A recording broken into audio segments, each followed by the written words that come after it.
Welcome to the Institute of Jewish Knowledge and Learning. We are with Rabbi Akiva Mann. The topic is Sufism through a lens of commonality. Take it away, Rebbe. Okay.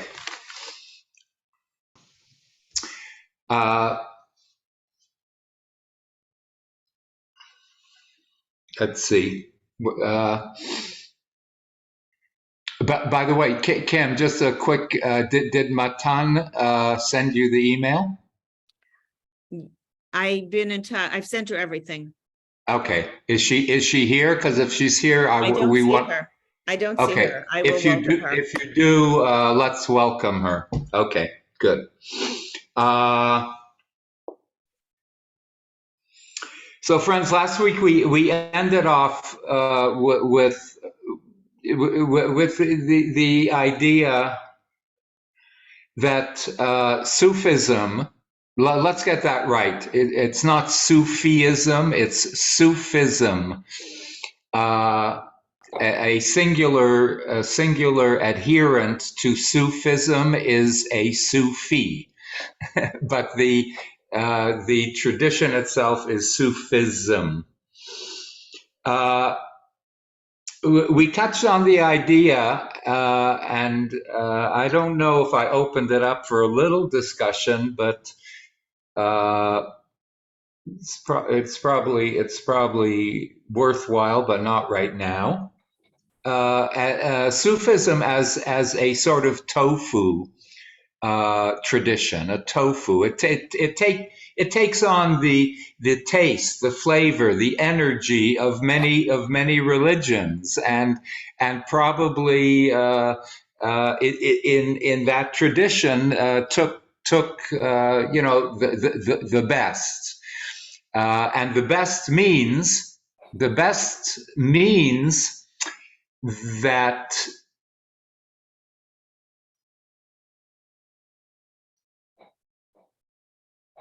what Sufism concentrates on 95% is really a focus and addressing the human soul. This is my conception of my studies in Sufism so far. They have been throughout the ages concerned, focused on learning and elevating what we today call the soul, or the ability of man to transcend ourselves. It's another way of saying soul. If we don't want to get bogged down in parochial religion, the soul is simply that aspect of the human being that has the ability and capability of transcending itself.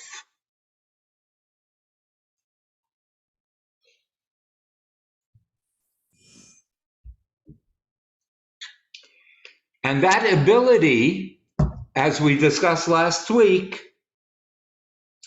has to be tapped into. It has to be nurtured.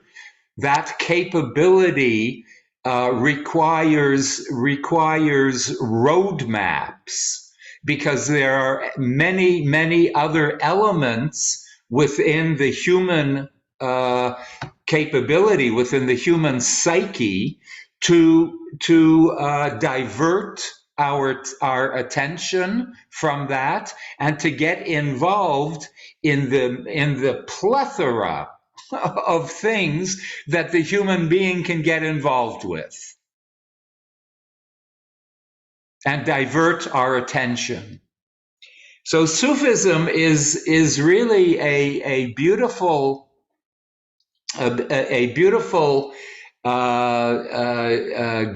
and GPS for the journey of the soul, and in its teachings and writings is a quite an amazing description of the anatomy, so to speak, of the soul.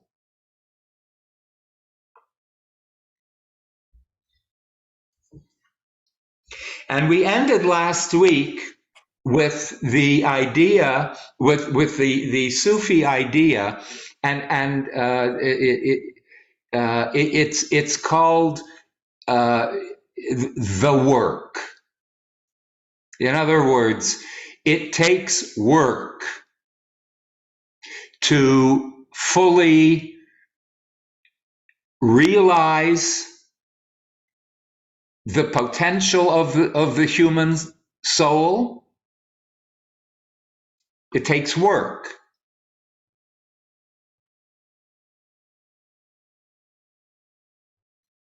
Nobody said it's going to be easy. And commensurate with the work, and this is work with a capital W, the work.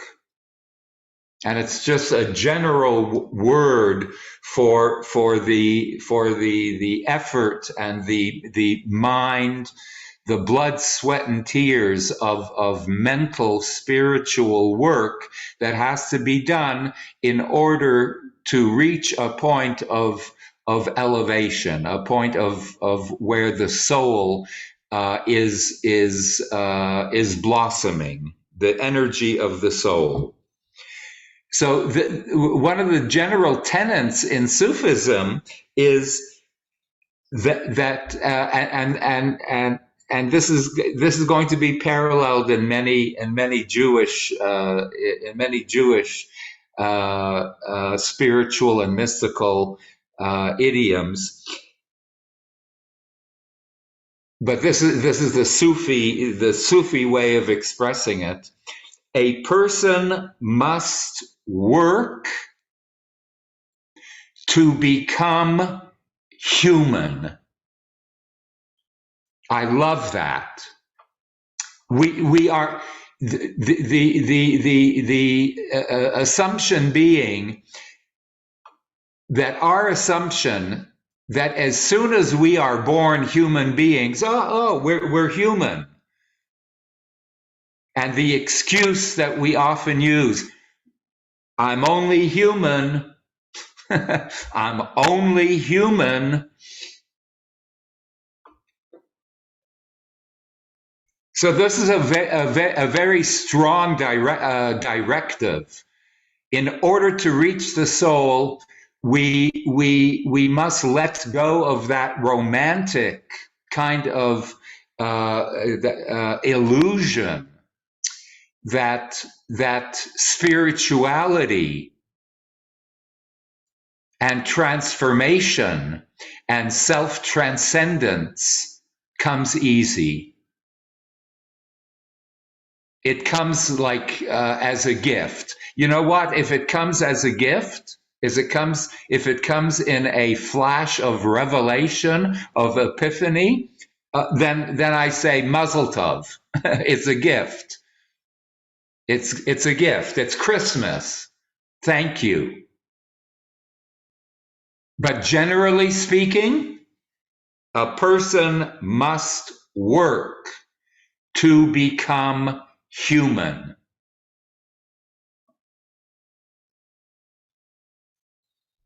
To unite, and we're going to see a graph very soon, not yet, to unite what they call the essential self. The essential self is a synonym for our neshama. And I really like that. I really like how that is put. To unite our essential self with, as I said in the first lecture, with the infinite spirit, because Sufism insists that there is an infinite spirit. To unite the both takes work. To make contact takes work.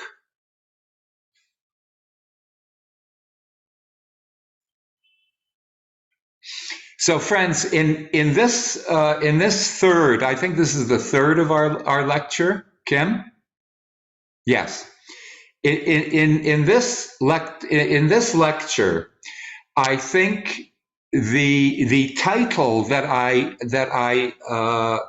put to this lecture series, the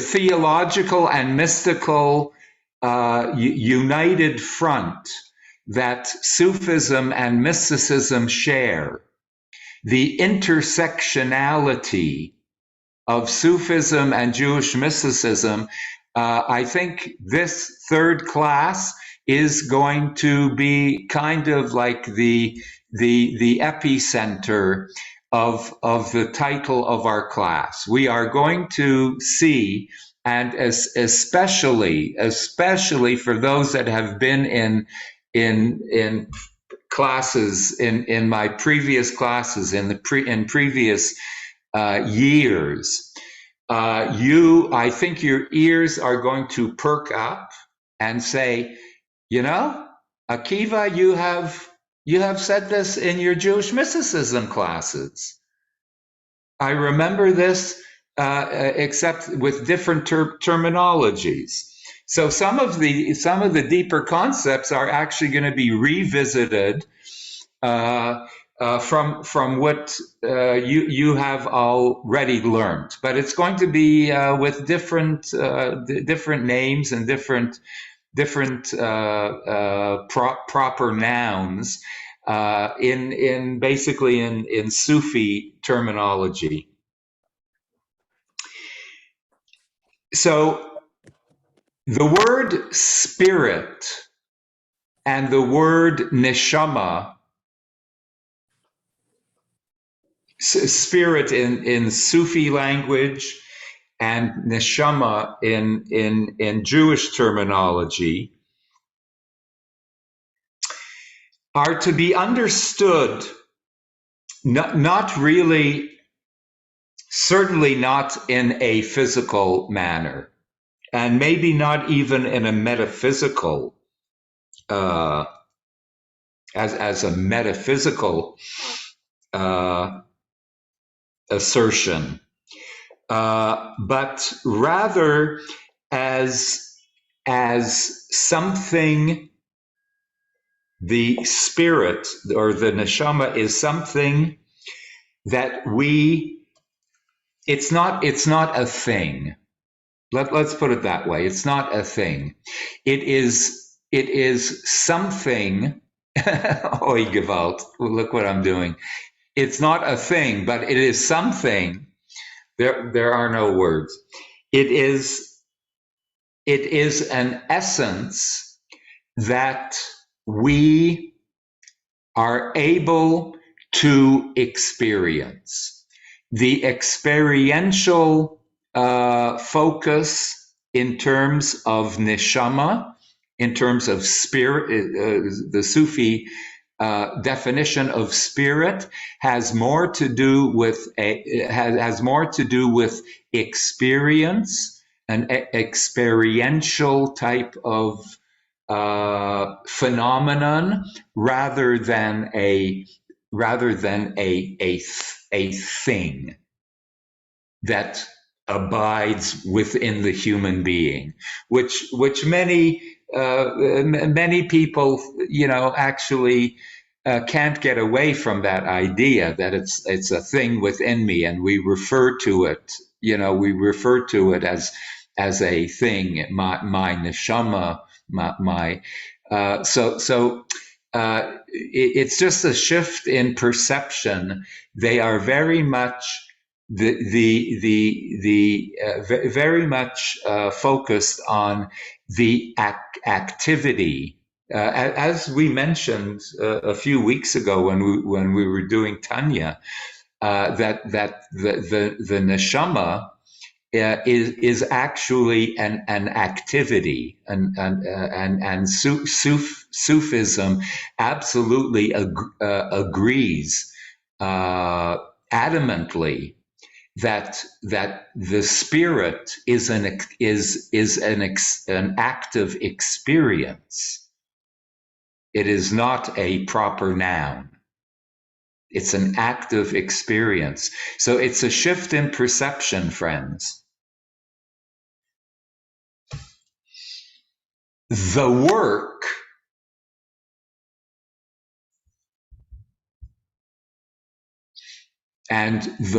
is the stuff that human beings can do to elevate the activity of the spirit, to energize. That's the definition of the work.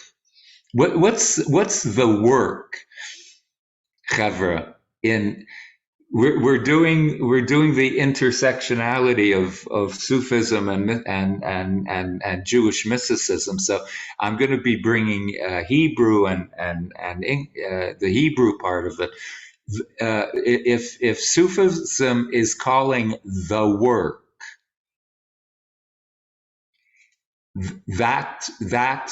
those things that we have to do in order to elevate the functionality, the experience of the spirit. What's the Hebrew equivalent of the work? You know it. I guessed it as mitzvah, as mitzvahs. Okay. Shabri, does Shabri have her hand up or maybe not? Okay. No, I just came in actually. Sorry. Oh, okay. I'm sorry. Prayer or meditation. Hi, Al, I'm home. Prayer or meditation and connecting with other souls.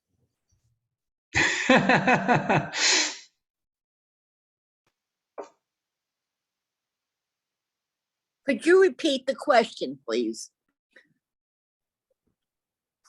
What is the Hebrew or Jewish equivalent of this broad thing that Sufism is bringing in? The work, which means the stuff that we do in order to nourish and elevate the spirit, our souls into a more elevated state.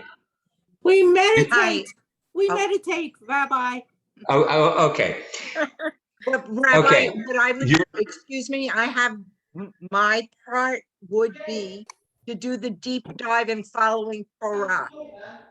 We have a schedule of how to go inside, and by using Torah as a guide, I'm from Elul to, each month has its own qualities of how I can do my deep dive, and that's what I think you're asking. Good.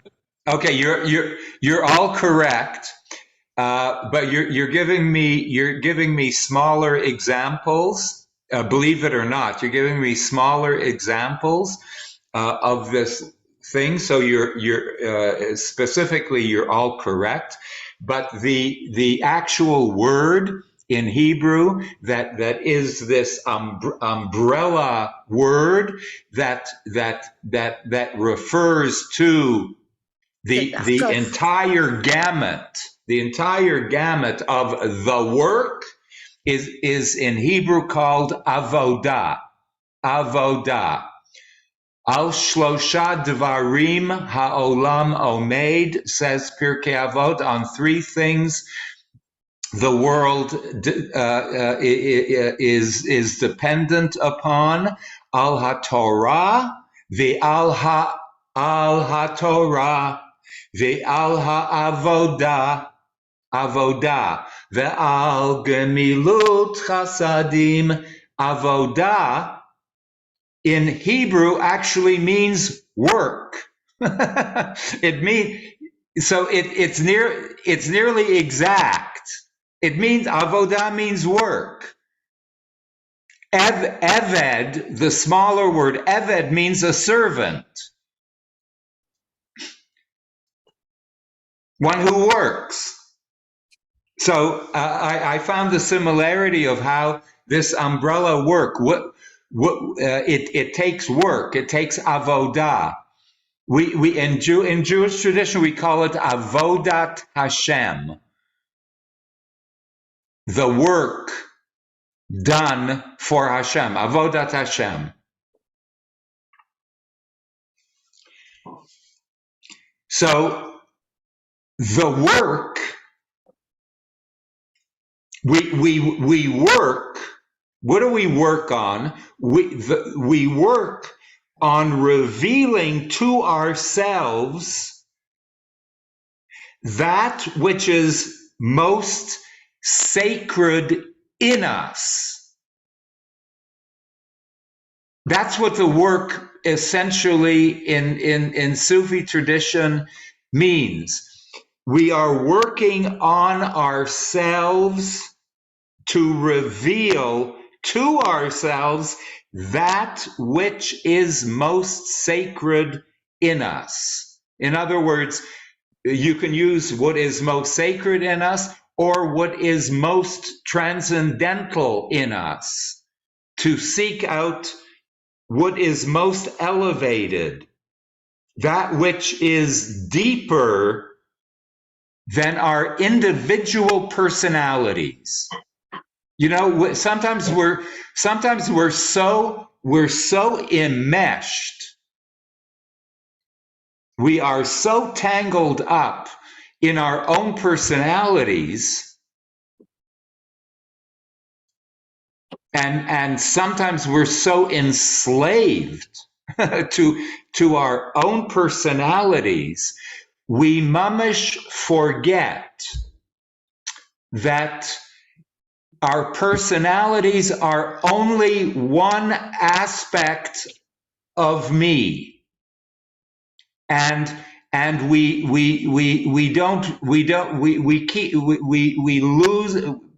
lose our eye focus that there is much more to us than our personalities, and that's exactly where we are going to go in depth today.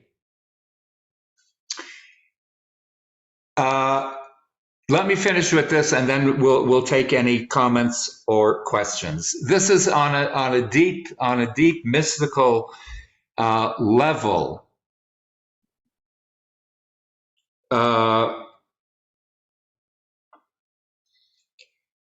Most traditions, Christian, Islam, and Jewish,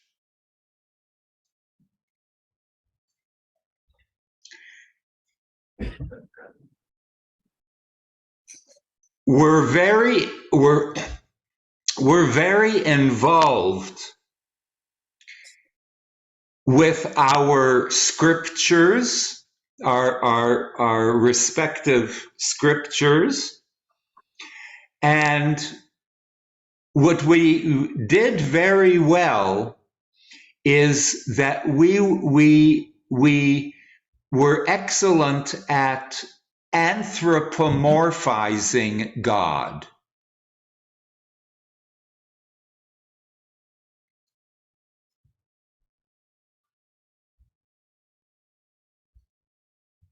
We were able to take an invisible, omnipotent, ineffable, untouchable, intangible, formless divinity, and we had to somehow we couldn't handle the non-essence of the monotheistic divinity, so we had to anthropomorphize God. Anthropomorphize, for those that don't know, means that we put human characteristics on God.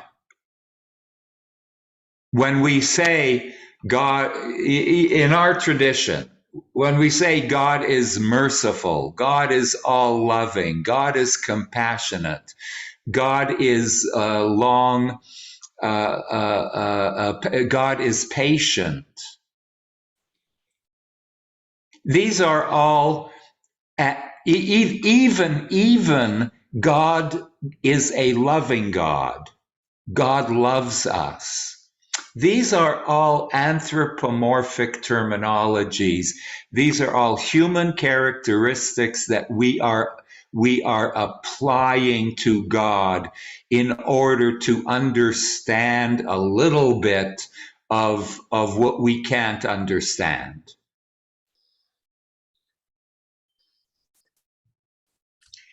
So we have done very well in anthropomorphizing God, versus what is the opposite? What is the parallel of anthropomorphizing God? The parallel is humans becoming qualified by the attributes of God. That's the other side. On one hand, we apply human characteristics to God, and the other side of it is to become qualified as human beings by attributing divine qualities to the human being.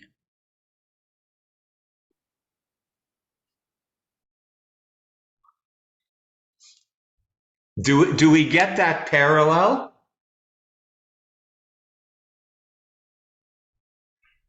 Sufism is very, very much focused, and Jewish mysticism is very, very much focused on humans becoming qualified by the attributes of divinity within us.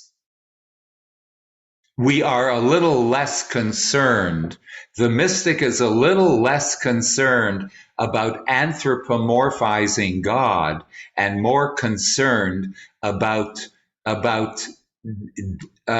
creating a divinity out of the human being. Reb Zalman used to say along these same lines, is he used to say that the philosophers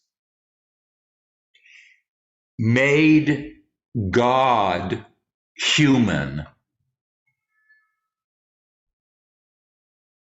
In other words, they were excellent at anthropomorphizing. They made, to an extent, God forbid that that Maimonides made God human, but to an extent in their terminology, they tried to humanize God. But Reb Zalman adds that that's what the philosophers did. our mystics made humans God, made humans into divinities. That was their focus. Don't take me totally like literally. Don't take, right? The philosophers made God human. The mystics made humans divine. So the Sufis very much insist that we are, as in Judaism, we are reflections of the Spirit, of the Spirit. If only we can see that and feel that. And the work that we must do consists of increasing our reflectability. Simple. And the same in Jewish tradition. We are created in the image of divinity, in the image of Sufi spirit, and the work of the human being is simply, not so easy, but simply to increase our reflectability. How am I reflecting the Spirit? So Sufi tradition says that our essential self, and I'm going to put the graph up very soon. Our essential self must be awakened somehow through the work from its latent state.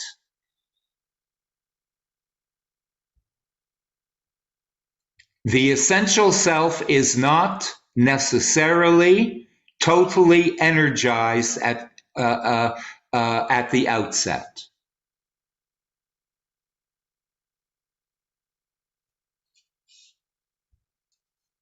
It is not necessarily activated.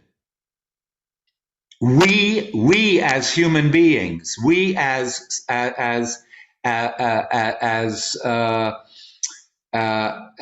recipients of the gift of free will, we are the ones through our free will, through our will, through our sheer will, we are the ones that turn it off or turn it on.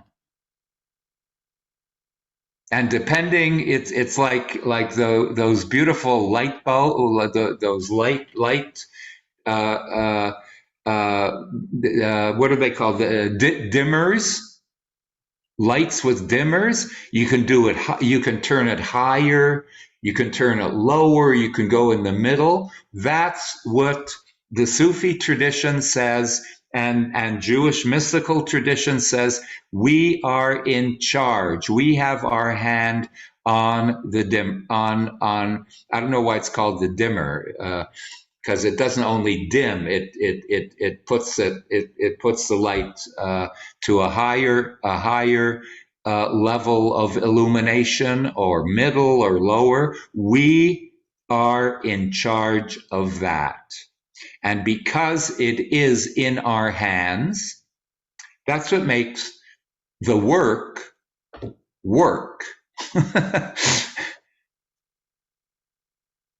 It's work.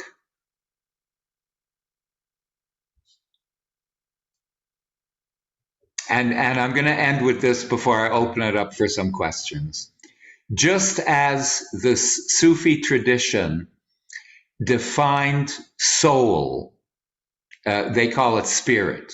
defines spirit not as a thing, but an experience, a verb, and an experience that comes from that verb.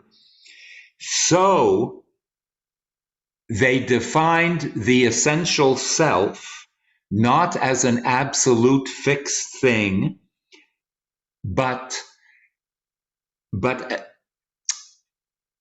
direction. A direction on the spectrum of possibilities. The soul is not a thing. It is a direction that is sort of a latent kind of direction that takes its it takes its guidance from us, from our wills, and travels along a spectrum of possibilities that are guided by our will, by our direction, and by our work. And friends, I think that changes everything. That changes everything. It mamish puts the ball in our court. It does away with the false illusions of miracles happening. I mean, I believe in miracles, but I don't, as the Talmud says, I believe in miracles, but I don't rely on miracles. Not in any way, shape, or form. I believe in miracles, but I don't rely on miracles. And this idea that the essential self is a direction waiting for activation. Which way do I go? I'm kind of neutral. I'm kind of neutral here. Tell me, show me, activate me. The soul, the spirit, is waiting for our GPS to guide us. At one end of the spectrum is what we are going to see very soon is a false and artificial construct of a person, is a false idea and a shallow idea of what a person is,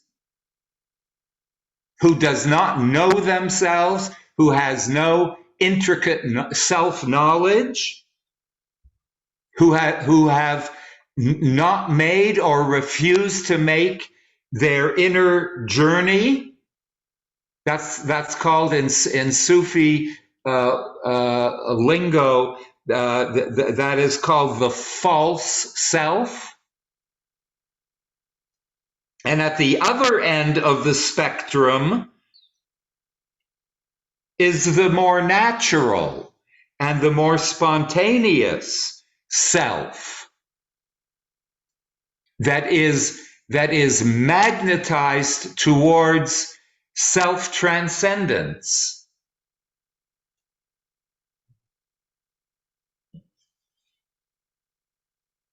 The place, this other place, this place where it's the place of consciousness, it's the place of unconditional love, it's the place of ultimate creativity, it's the place of ultimate expansiveness.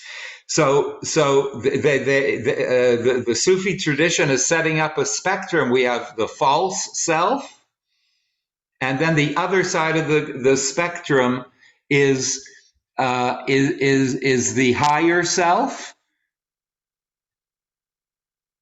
and the inner self is waiting for a direction of where the hell to go. Where are you going to lead me? Where are you leading me? I'm at your beck and call. I will expend my energy either on the false side, on the superficial side, or on the other side. So, friends, and I promise, right after this, we're going to get to the graph and take any questions that have arisen. But friends, given this spectrum and direction, it's going to be words, verbs like motivation, will. Think of these words, absorb these words: motivation, will, guidance, spirituality, movement is needed. Some semblance of movement is needed. Because without movement, the spectrum and direction sits alone in an inertia, in an atrophied position, paralyzing us, decaying, because it has nowhere to go. The work is the word for all of this activation.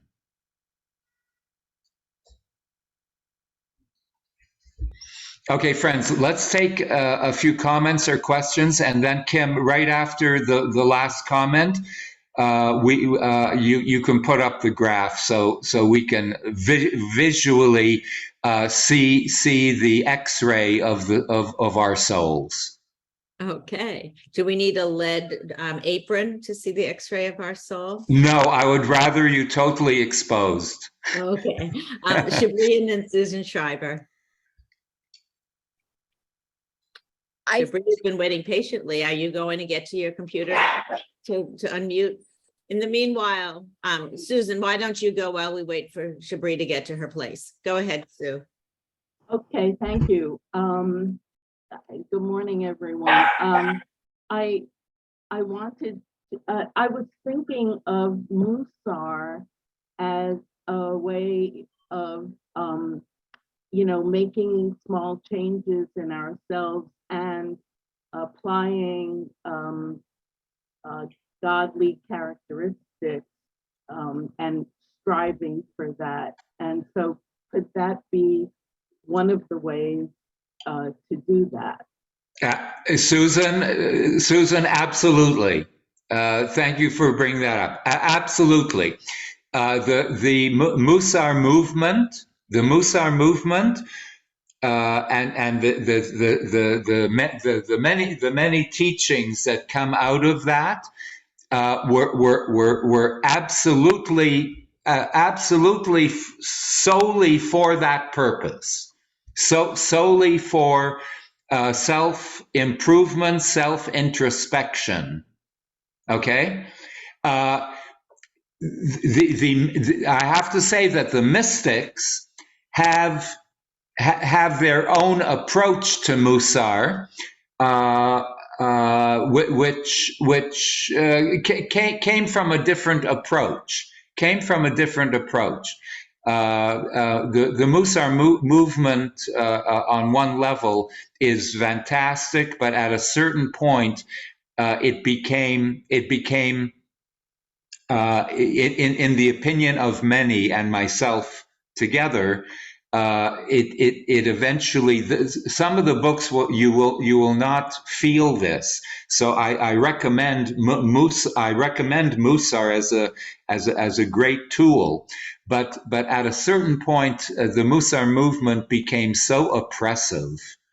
It imprisoned its own students into such a strict kind of discipline that the populace was unable to handle it. It became simply oppressive.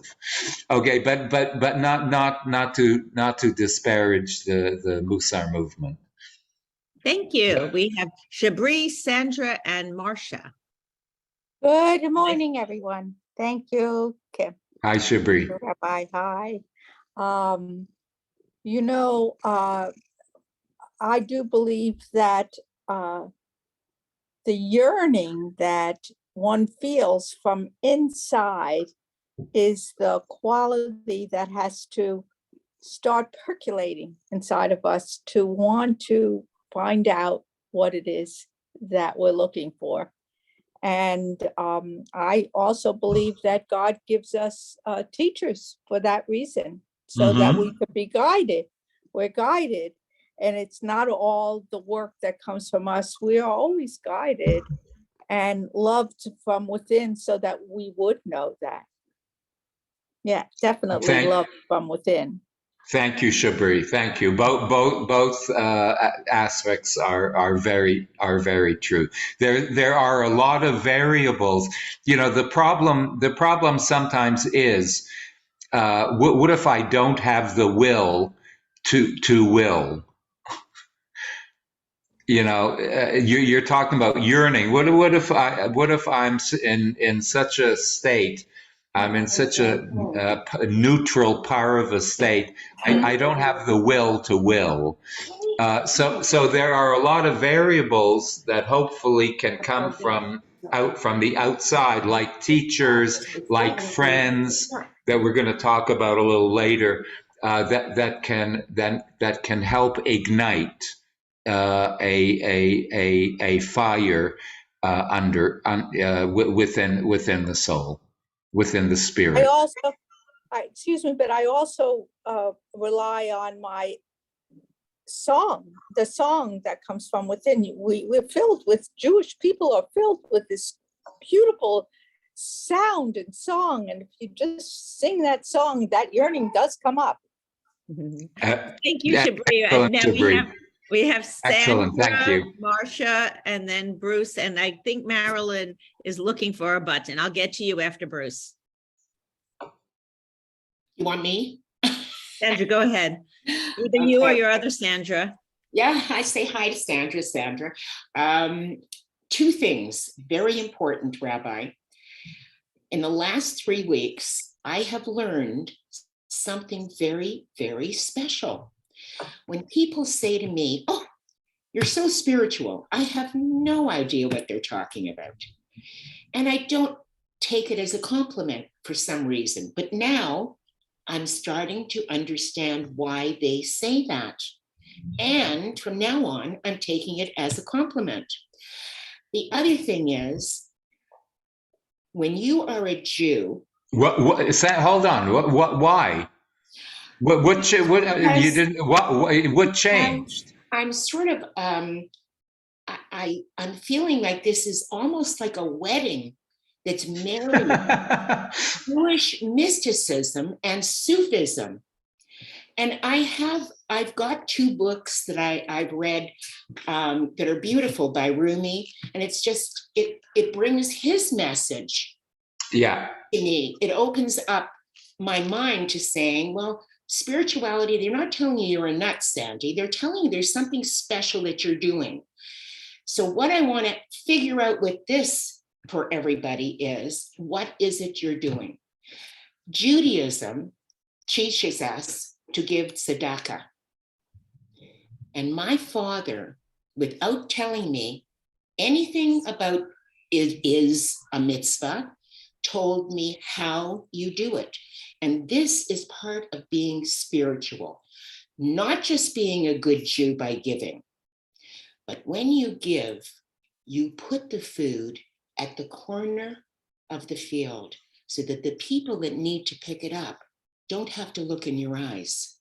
That is being spiritual. Nice, Sandy, nice. Thank you for that. Marcia, Bruce, and then Marilyn, wherever you are, Schwartz. Go ahead, Marcia. Is that for me? Marsha was there. I thought I was going to say Marsha, Bruce, and then Marilyn. You're moving your lips, but we don't hear you, Marsha. You're still moving your lips. How about we'll take Bruce while you figure that one out. Okay, Bruce. Yes, I'm in the middle of figuring out. And that's what I want to express. That in the past couple of weeks, I've done a deep dive into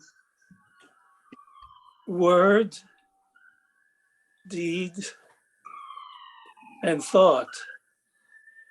And I've come to the conclusion that with regard to this class or the pursuit of personal development or acquiring information or relating to people, that things are very tentative. Things are very, certainly these are ideas that most of the people I know believe, but somehow there's been a change. And to go to the bottom, I don't necessarily think that everything is an illusion to the extent that the essence of the immediate reality is reduced. But I think that, for instance, the meaning of words, what you say, with all true respect, is not necessarily what I receive. What I say to you isn't necessarily what I even think I'm saying. At a certain level, yes, common sense, reality, boundaries, awareness, following tradition, but in the ultimate of meaning to my life, I think I'll only find it, well, yes, in living and transcending, but I'll never know. In fact, I don't think I even feel a need to know. For me, I've given up on knowing, and it's more like being,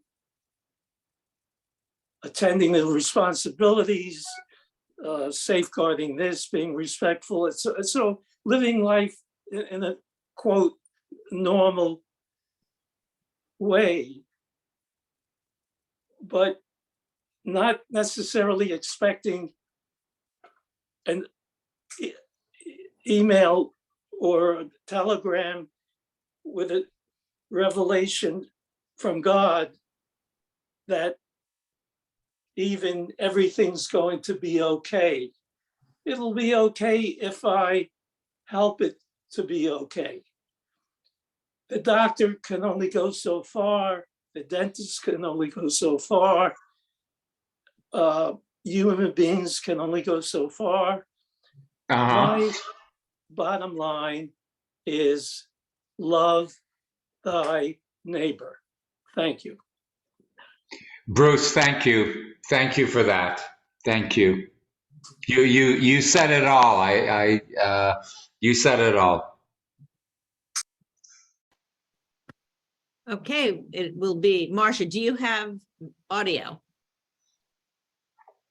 You do not have audio. So far, okay. So we're gonna go with Marilyn. I find a little conflict in the search for spirituality. I have two people in mind. One, I honor my guests by setting a beautiful table with lovely china and polished silver and beautifully food that I cooked. And the other, I honor my guests by putting the box of pizza on the table, paper plates, have a good time. But there's a conflict between the two. And I find that a problem because I don't want to be judging. They're both trying to honor somebody, which is a beautiful thing. But how do you get harmony between people that want the same goal, but they have two different roads to get there?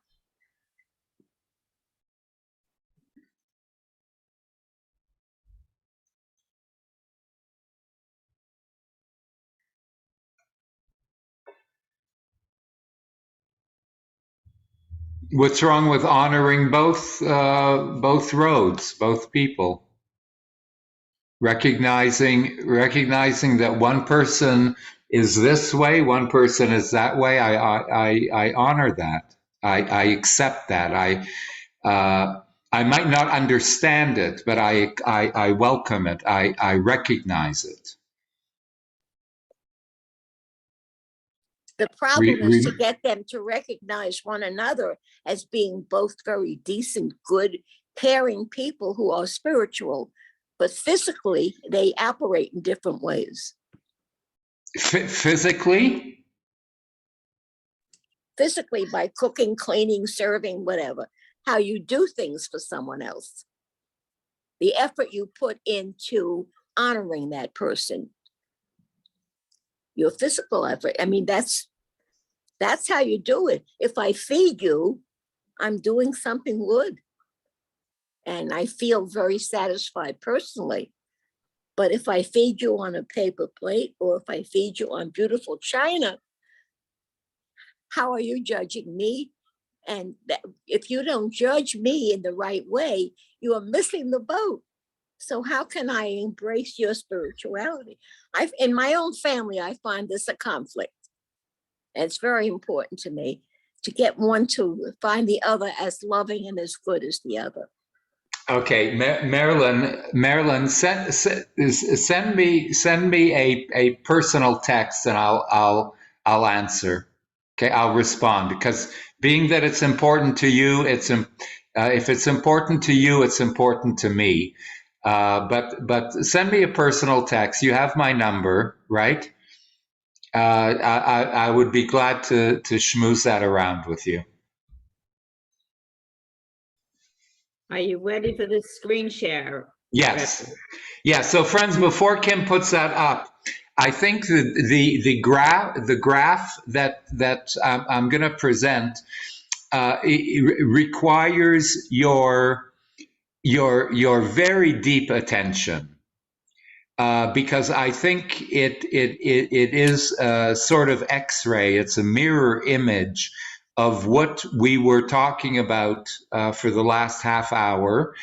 And here it shows in black and white exactly how the soul can be represented in Sufi language, how the spirit can be divided into four different quadrants. And to meditate on this in terms of how much focus, how much of the work that we are going to be putting into the four quadrants of this graphic. Okay, Kim, take it away.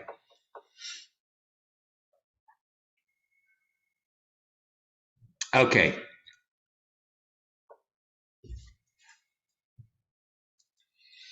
So, friends, I'm going to give you, thank you, Kim. I'm going to give you 30 seconds to read the categories of this graph.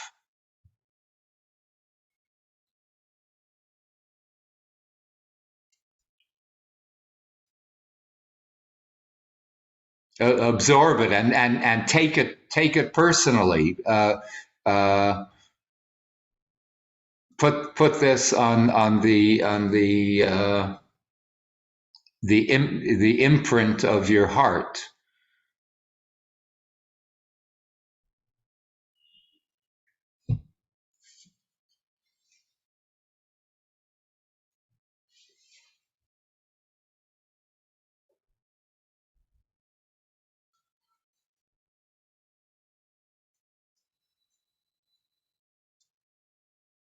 And this is, friends, this is a graph, by the way, that I found in one major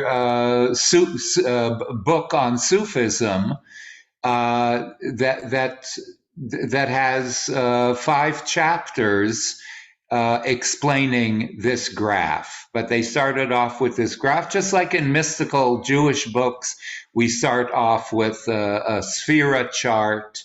This is a graph of because their focus is so much on the soul. They have gotten deeply into this kind of diagram. Okay, so Kim, if I'm going to leave it up to you whether we leave this up. I think we should leave it up for a bit, but I'm going to leave it up to you when you think we've had enough and we need to see each other's faces. Okay, but I think just for a bit we should leave it up. I'm going to start with the conscious mind on top. The conscious mind is basically described as either the ego or the I, and part of the ego and the I functions through our intellect, and our intellect together with ego and I forms what we call our personalities.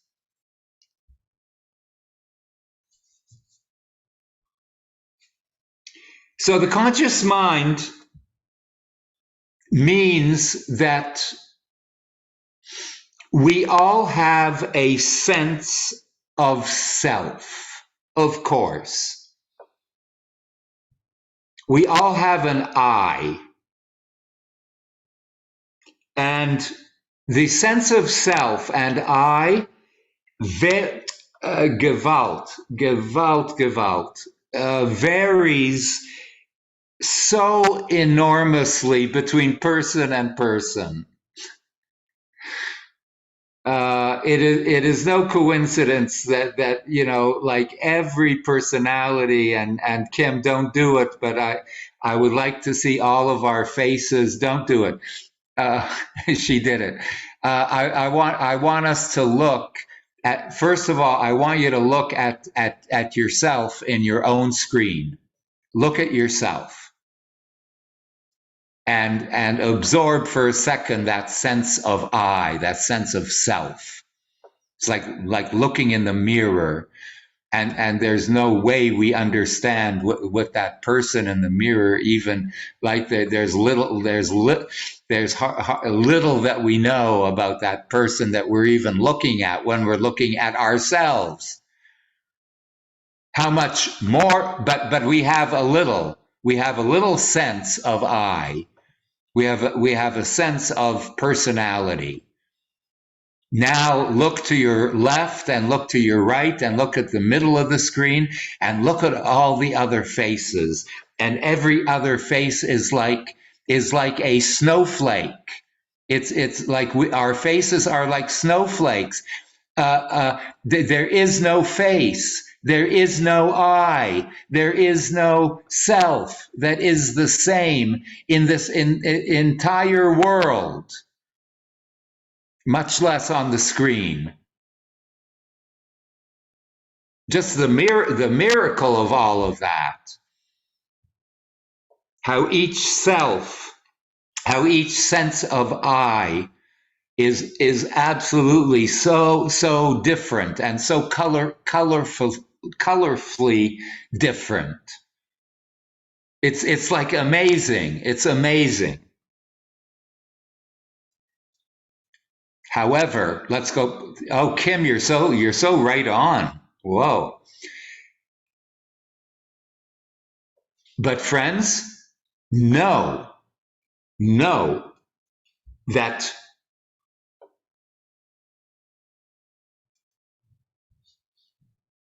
relatively speaking, the conscious mind, the I, the ego, the intellect, and the personality is only a small part, is only the small part of us. It's a dominant part. It's a very powerful part, but it's only the small part of us. I would compare it, I talked about every face is a snowflake. I would say that the conscious mind is only in Sufi mysticism and in Jewish mysticism is only the tip of the iceberg.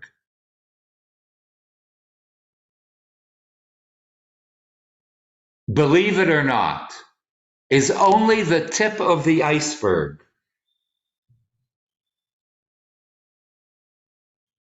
Because beyond the I, beyond the conscious mind, is a much larger, much vaster realm called the bottom, the subconscious mind. The subconscious mind is like the tip of the iceberg compared to the bulk of the iceberg, which is an infinite amount greater than the tip. Because the subconscious mind on the graph, which is here being described as the entire function of heart, of emotion, and subtle perceptions. I'm going to use more. I'm going to introduce a little bit more Jewish mystical ideas of how the Jewish masters describe the subconscious. They describe the subconscious as the warehouse of all of our buried memories are in the subconscious mind. All of our ecstasies, all of our injuries, all of our scars, all of the patterns and conditions around our lives is all there in the subconscious mind. All of the complexities and all of our drives, all of our obsessions are all there in the warehouse of the subconscious mind.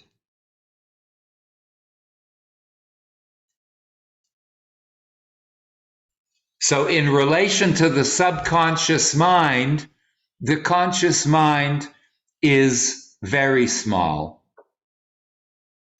Important, but very small.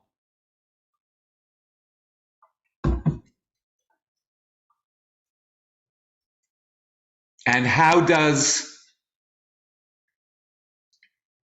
if I have little awareness,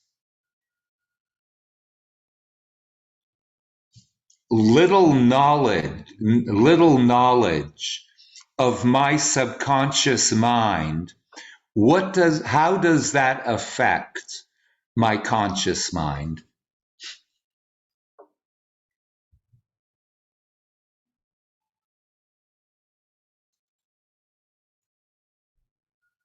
Think about the relationship between your heart, your emotional self, your subtle perceptions, if you have little training, little access to that, imagine how that affects the conscious mind.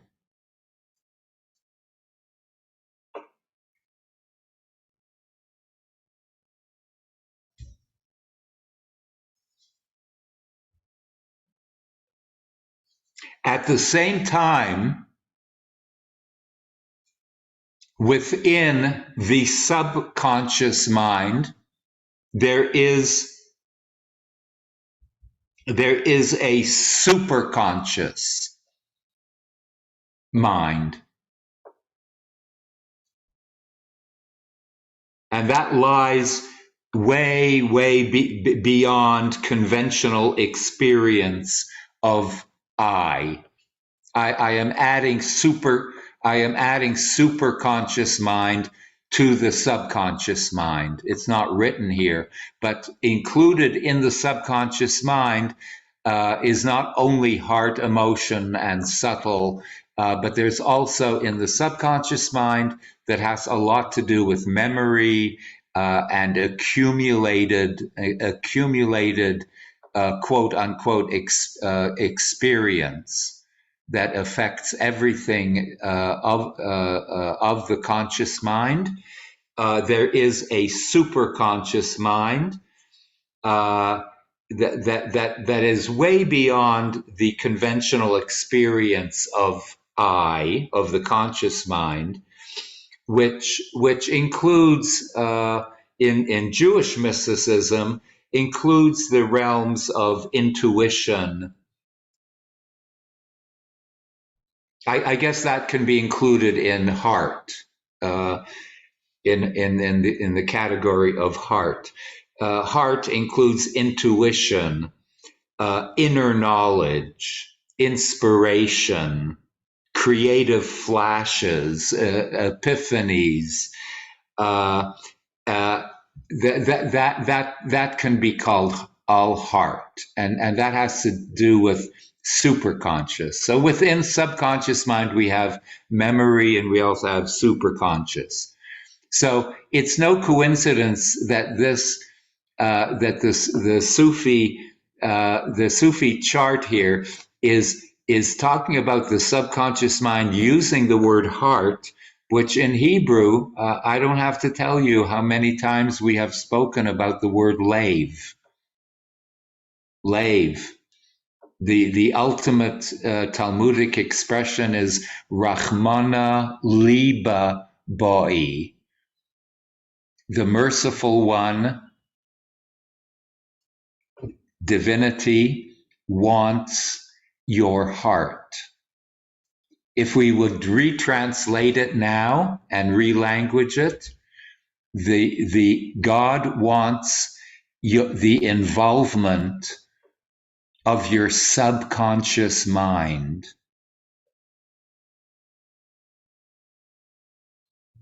God, not only your conscious mind, that means on the active level, on the ego, on the intellect.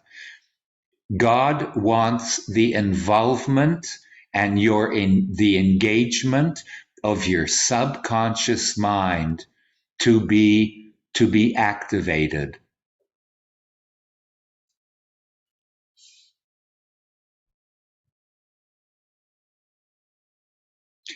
Now let's go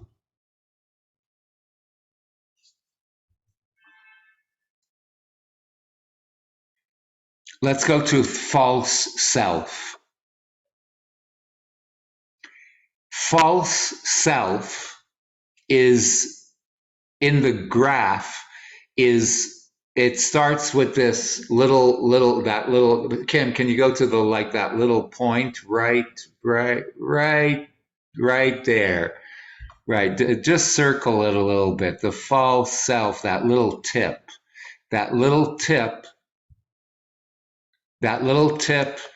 goes, Kim, go from the tip and run a straight line to the right. Go. The false self grows and travels, is able to travel, go further, further, further, further, further, further, right into expanding and expanding into essential self. But it starts at that little tip. And you know what the false self is? In the graph, it's the constructed self. It's something that we construct for ourselves and around ourselves. It is the element within us that is fearful.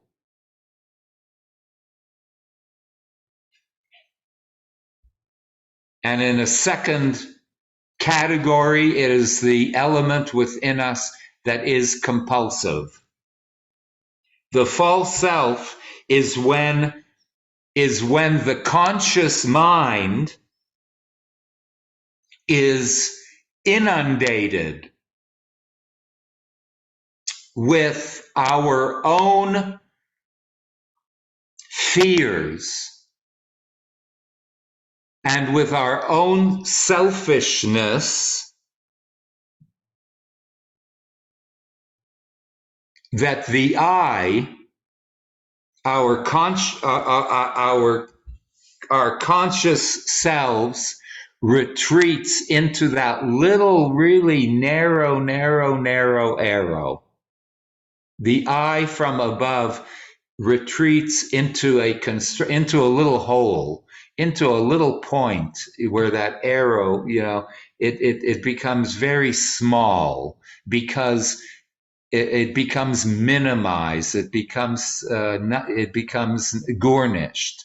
The conscious I becomes a little nothing, a point of an arrow, because we are in fear or we are drowning in our own selfishness, in our own eyes, capital I, our own egos. When we start drowning in our own egos and in our own fears, that is when we become so very small.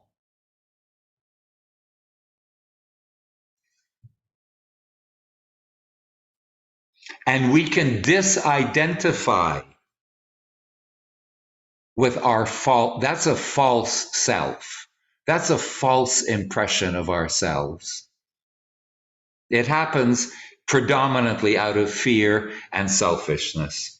And we can disidentify ourselves from that false self through traveling from that small little point, traveling back to that. Kim, I can use the graph.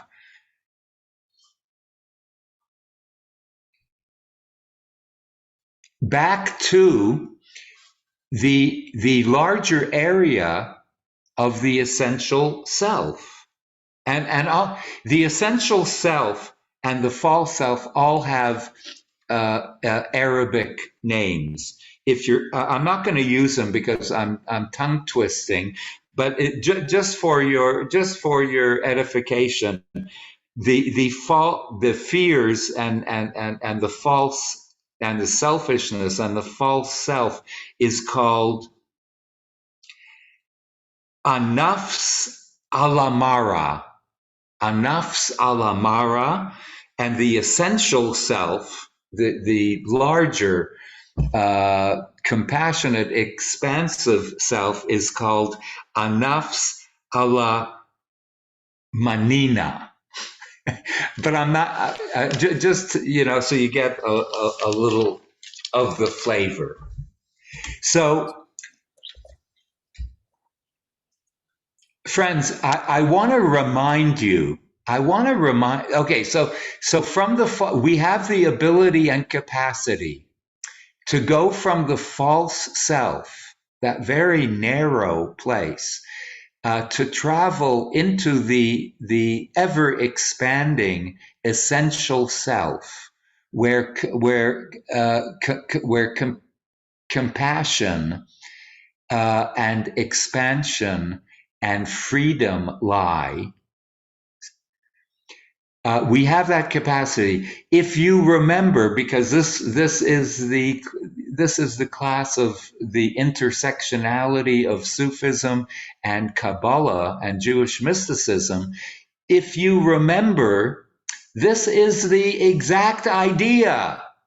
The exact idea, false self and essential self, is Reb Nachman's Mochin de Katnut. Small constricted mind is false self, small mochin de katnut, small mind, and mochin de gadlut, expanded mind.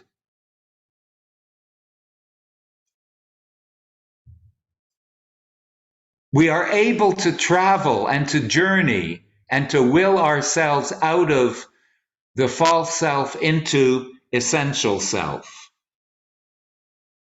And if you want another correlation back to Jewish mysticism, in our last course when we spoke about Tanya, and we spoke of Chachma, Bina, and Da'at, the capacities of Chachma, wisdom, Bina, intuition, and Da'at, knowledge. And we spoke about the realms of thought and word and action. You have that right here in front of us. That the Sufis were pointing to those same things that the mystics were pointing to. The essential, no, Kim, just put it back. Sorry for making you crazy. The essential, I want you to take Chabad, Chachma, Bina, and Da'at. And this is rhetorical. But where is Chachma, and where is Bina, and where is Da'at? We have four things on the point on the screen here, and I'm only talking about three. So we have to we're going to leave the false self out. But where is Chachma, Bina, and Da'at, in your opinion? This is rhetorical. You can congratulate yourselves when I tell you in 2 seconds.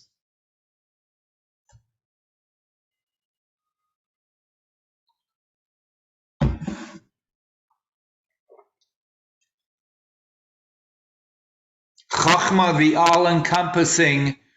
all-encompassing umbrella of wisdom, the source and seed of everything. That everything that we feel, everything we think about, anything that we possibly can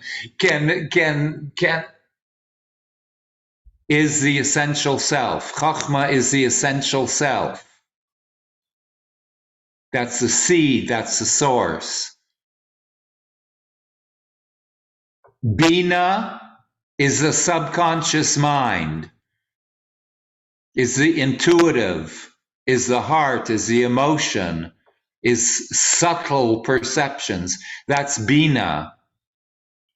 Da'at, knowledge, is already the conscious mind, is putting things into, putting the essential self and the subconscious mind into a conscious form, which ultimately will start building on the action level, on the palatable and tangible level.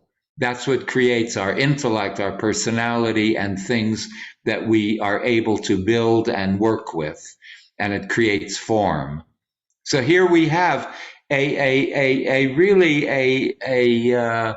mirror image with different wording of Chachma, Bina, and Da'at.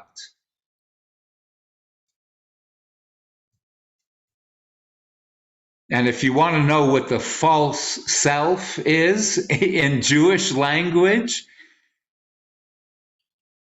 those are that is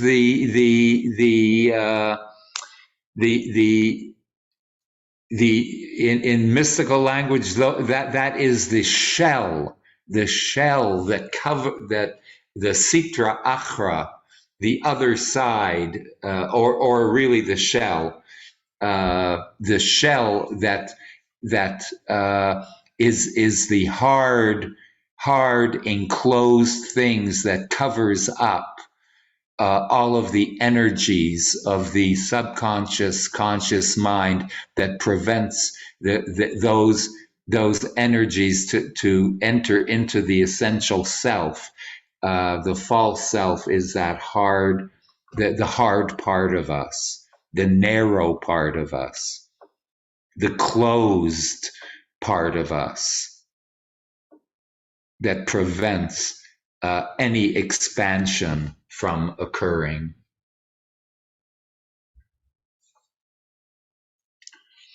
Ten 26, and you have a hand. Yes.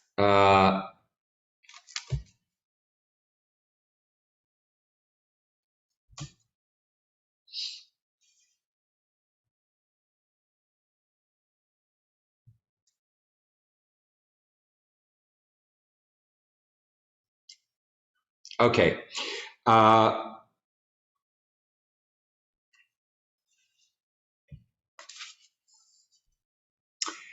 The hold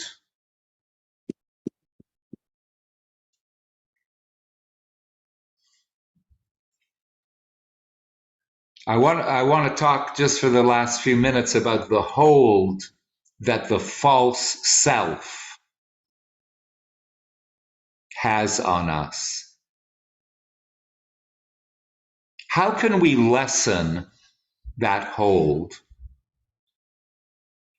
The hold of being imprisoned by a kind of narrowness that disallows us from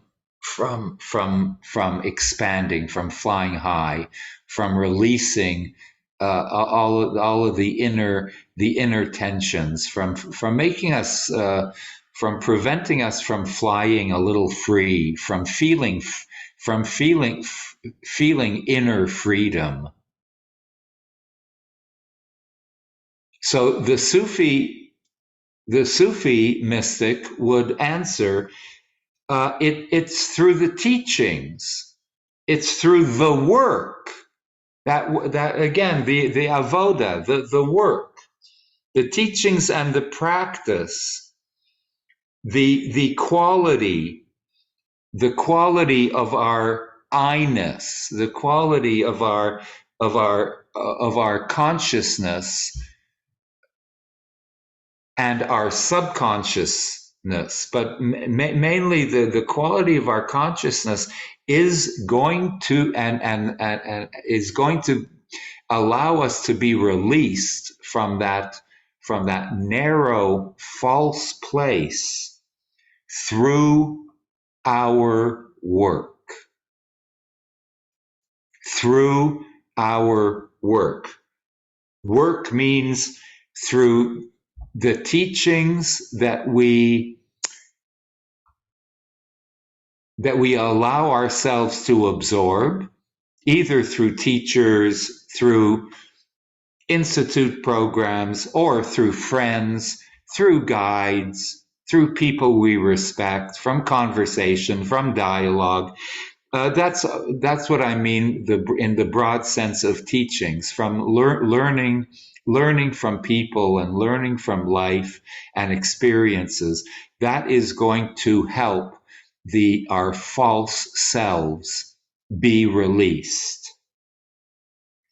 And through good practices. And next week, we are going to concentrate on how to define and how to successfully seek out good teachings and good practices And we're gonna come up with a few, not only hypotheticals, but we're gonna come up with a few really, really important guidances of how we can specifically release ourselves. Remember that old song, Release Me? It was a women's liberation, Release Me. Our souls want to be released. Our souls in somewhat of a way are imprisoned, and we are the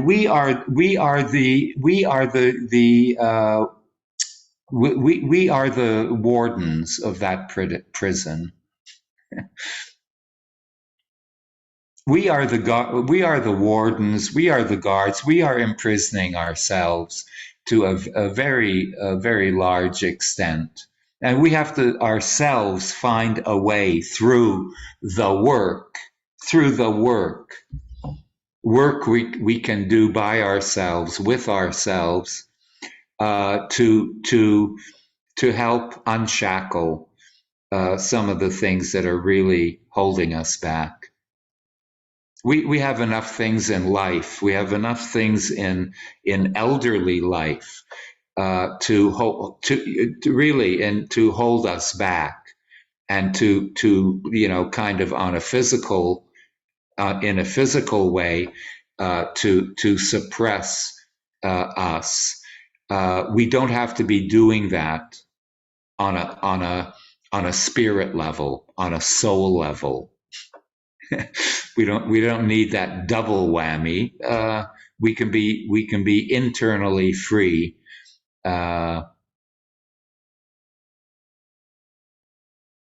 So next week it's gonna be more of a practical way in which we can release.